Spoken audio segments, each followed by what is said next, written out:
What if the Star Wars universe crashed into your Dungeons & Dragons campaign? This is the Player's Dungeon Guide, and today we're going to show you 6 steps to build the Mandalorian in Dungeons & Dragons. Let's get started. Step 1. Choose a race. For the Mandalorian, we wanted to replicate his flamethrower and jetpack straight away from first level. Now there's a few different ways to do that, but the one that seemed to fit best with us is to pick a variant human as your race. That way we get a feat straight away at first level. So then we could take the Artificer Initiate feat.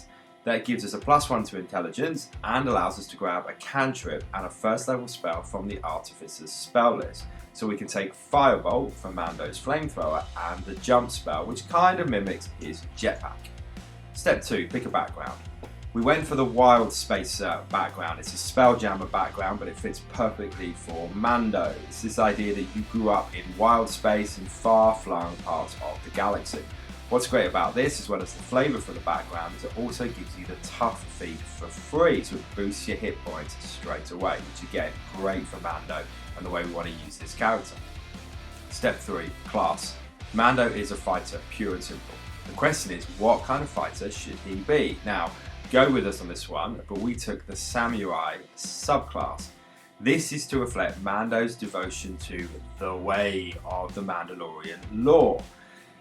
All the way through the series, this is the phrase they repeat over and over again, and it gives this idea of a warrior, almost religion class, which fits really well with the idea of samurai. You'd have to do a bit of homebrewing with it, but it fits for Mando and the way that we want to build this character. Samurai is great. You get all the brilliant fighter abilities like Second Wind, Action Surge and extra attacks, but you also get Fighting Spirit to give you advantage on attacks and Indomitable, which means you can re-roll failed saving throws, super helpful. You also get the beautifully named Elegant Courtier, which allows you to excel in social situations, all great for Mando. Step 4, abilities. As a fighter, we went big on strength, constitution and dexterity. Surprise, surprise. That allows us to maximize our damage and our survivability. We're going to play a lot of this character on the front line. Step 5, equipment.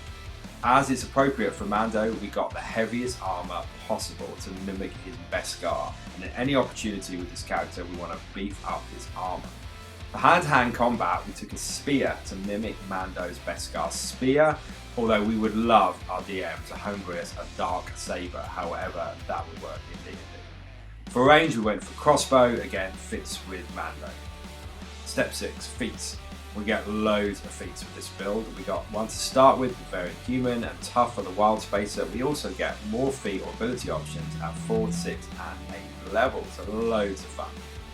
To work with Mando, we took Crossbow Expert, which allows us to shoot in close combat, and Sharpshooter, which allows us to ignore cover and potentially pull off a shot that will do massive damage. When you combine those 2 feats together, you are pretty exceptional at ranged combat.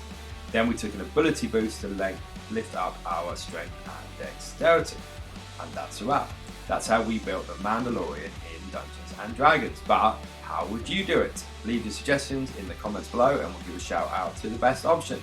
Don't forget to subscribe to our channel for more builds and epic inventions. As always, thanks for watching.